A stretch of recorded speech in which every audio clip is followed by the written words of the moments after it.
All right, what's good, YouTube? Just got a package the other day from Emerica, and this is the second such package from them I've gotten in recent weeks, but I never reviewed the first one before I broke them in. So we're doing another look at, what is this? What they call the Low Vulc. So let's take a look at it here. By the way, I love their packaging. Let me just show you how this looks. It just, it's all of a piece. I think this is all like a single piece of cardboard that they fold multiple ways, and it folds together. So there's minimal production cost, minimal waste, and it's recyclable, which is nice. So let's take a look at these bad boys. These are a very, very sharp looking shoe. I don't even have them laced up all the way. They're brand new.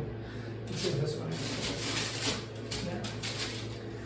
So, but let's talk about it. I got a pair of these for work about a month or so ago because the turquoise almonds that I bought, they're great. I mean, they're okay, but for a lot of walking and standing around all day like I do on my job, they're not the best. Plus, being a high top, they're more like boot-like, so you have that added, like, feels like your foot is in a hothouse kind of thing. So these are just better in that regard. But the thing that really surprised me about these, I think this is my first low top from Emerica, and I was really surprised how comfortable they are inside. They have enough support and cushion that it doesn't feel like, even though you are basically walking around on a super flat shoe, it doesn't feel like it. And conversely, it doesn't feel like your heel is jacked up to an unnatural angle where you're getting impingement and pressure on your plantar fascia, like with a running shoe. Running shoes are great when you're running and you need that impact resistance, but when you're just standing around, they don't put your foot or probably your pelvis in the best posture. So a flatter shoe is kind of, I'm kind of the opinion that the flattest shoe you can manage is probably the best for everyday wear, walking, standing, being on your feet. And like I said, I've been pretty impressed with how comfortable these are. They have, pull this out. They have their G6, I don't know if you can see that, their G6 foam insole that comes out. I mean, if you have something like an orthotic or something that you'd rather use than this, you can definitely do that. I will say, as far as insoles go, like just generic insoles, these are pretty good. They don't have that weird, if you've ever gotten those gel insoles from Dr. Scholl's or whatever, they're real squishy and rubbery and they feel like they'd be real comfortable, but they're not, because they don't really offer any real meaningful support or rebound. Whereas these, maybe because they're engineered as a skate shoe, these do. They have a little bit of an arch to them, not an overabundance of arch, but a real attempt at trying to fit the shape of a foot. There's kind of some padding around the back of the heel. There's a fair bit of foam in the heel proper, and then there's just padding along the length of the insole. So really, really nice. Just in case you're curious, that's what they look like underneath there. So I'm not sure what that stuff is. It says Maury fresh treated. I thought Maury had something to do with death. So if your feet smell like death, then maybe they're fresh treated. Fresh treated for that. But so that's, that's fantastic. Also, just another plus, most low top skate shoes probably have this. Plenty of padding in the ankle collar, since they don't have like a full ankle support like a high top. It's at least giving you some cushioning and support around the ankle with this, and also probably helps if your foot gets hit by your board, or just kind of generally protecting you and still giving you the mobility and flexibility for the elusive flick. Another thing I want to give props to Emerica for on this shoe, well, one thing I always love when they use these little doodads. I'm not sure what this is called, but it keeps the tongue in place when it's laced up, because the laces go through there and they keep your tongue from kind of doing that, you know, or doing something like that. It just kind of keeps it centered and looking good, and it's an easy, inexpensive thing to put on there. It's a nice touch. But the other thing, and I've been asking for this on the almonds for a while, is they have a padded tongue. So up here, this whole length of the tongue, all the way down, has some cushioning in it. It's not as padded as like out here. It's not super padding, but they made an attempt.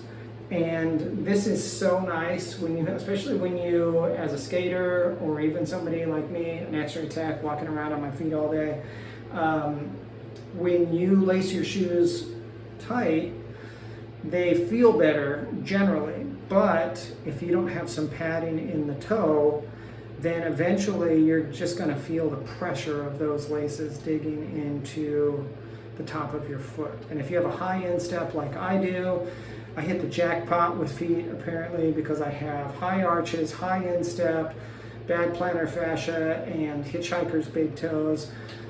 Don't ask what that is. If you know what a hitchhiker's thumb is, it's the foot equivalent. As a podiatrist once told me, just face it, you've got bad feet. So, lucky me. But anyway, just for overall structural design, I really like that. They have this nice firm sole. They're designed for skating, they're designed for landings, so they're fine for standing in for long periods, they're fine for walking around. I say they're fine for walking around, they're not a walking shoe, because, I mean, look at that. I mean, it's hard to find a shoe with more of a perfect right angle than this. But, so this is going to wear, in fact, on the pair I've had for like a month now, this is already starting to wear away, because I walk like the cartoon characters in BC, the BC comic strip. Look it up, Old Man Comics. Otherwise, there's very little I can say negative about these. I do think it's a nice touch that they added these eyelets up here where you're going to have the most torque when you're pulling your laces tight. I do kind of wish they'd put some smaller ones down along the rest of the shoe. I mean, I understand maybe it's a cost thing or something like that. I just think it would be easier to lace them and unlace them if that were the case. And but maybe that's by design. I don't know, because the benefit of these snug little leather holes is your laces slip less. So maybe it helps keep your shoe more snug. So there's possibly a design element there that was purposeful. Speaking of laces, I'm not crazy about the laces that they use. I love the colors. You know, the turquoise ones have matching laces. These have kind of contrast laces that match the sole, or the cut. I don't even know what you call this down here. This is the sole. Whatever you call this thing, the laces match it, which is nice. But they're thin. They're very kind of stretchy, and I feel like probably well before the shoe has reached the end of its natural life, they're probably going to break. And if that happens, I'm going to go out and get some iron lace replacement shoelaces. Iron lace makes shoe and boot laces that are guaranteed not to break. They're about 10 to 15 bucks a pair. on Amazon, and they're fantastic. My only gripe with them is like the shoelaces, they only offer in one color. The bootlaces, I think they only offer in 3 colors. So, I mean, come on, buy some dye and be adventurous. But I've gotten a lot of compliments on these shoes at work from all manner of people. Some people recognize them as a skate shoe right away. Other people just think they look really sharp. I get compliments from men and women both. And I mean, to look at it, it is a beautiful shoe. I mean, it's really, really nice. Now, the negatives of a shoe that's beautiful is it's not going to stay beautiful, especially if you skate, it's going to get torn up. That's any skate shoe. But for me, I'm finding at work, I kick into machinery and walls and different things as I'm running around doing my job, and I'm getting like all the dark markings of anything I bump or scuff into show up on this white, because it is a sparkling white. So just bear that in mind. I do hope that they offer more varieties and colorways of the shoe in the future, maybe with the darker sole or gum sole. A black sole would be really cool. But they are really sharp looking. It's a bit of a risk for me in my environment that I work in. They're suede, which is my favorite, probably my favorite material for skate shoes. Just because it looks nice, it wears well, and it seems to have a little bit of durability over smooth leather and canvas and stuff like that. But I work around patients, and that means body fluids, blood, barf, urine, other fun stuff. So far, I've been fortunate with all my suede shoes that I wear at work. But I don't know what's going to happen if they get soiled one day. I might see if they make it through the washing machine. But and here's the tag in here. I don't know if that's going to focus or not. They're made in Vietnam. You can take my word for it. Part of the reason I support Emerica is they're one of the very, very few shoe companies, and especially skate shoe companies, that do not manufacture in China. They get my persistent props for that. Again, nothing against the Chinese people. It's the Chinese government and how they treat not only their own people, but Christians, Muslims, the Falun Gong, etc. What do you guys think? Do you like this shoe? Have you tried it? Have you tried any lows from Emerica? If so, which ones? Which are your favorites? I did order a Romero. I think it was Romero recently. It was like the, I forget what they called it, vegan or synthetic material. And it just felt thin to me, and it didn't feel like, I probably should have done a review on it before I sent it back, but since I didn't wear it, I kind of didn't know if that was right. But I may give them a try again in the future, just because I really like what Emerica's doing with their shoes and their shoe styles, and the more of them that I try, the more I like them as a shoe company. And again, they found some formulas that work. They've sought input from their team, their skaters, on especially their signature shoe designs.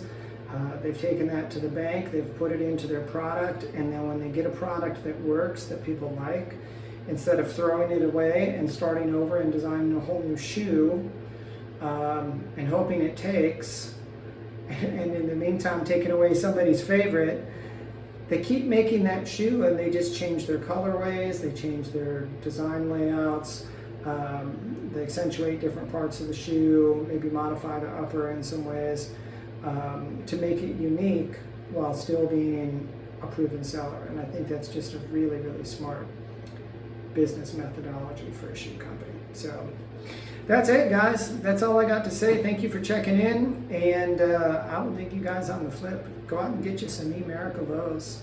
The Low Vulc in particular is a fantastic shoe. Later.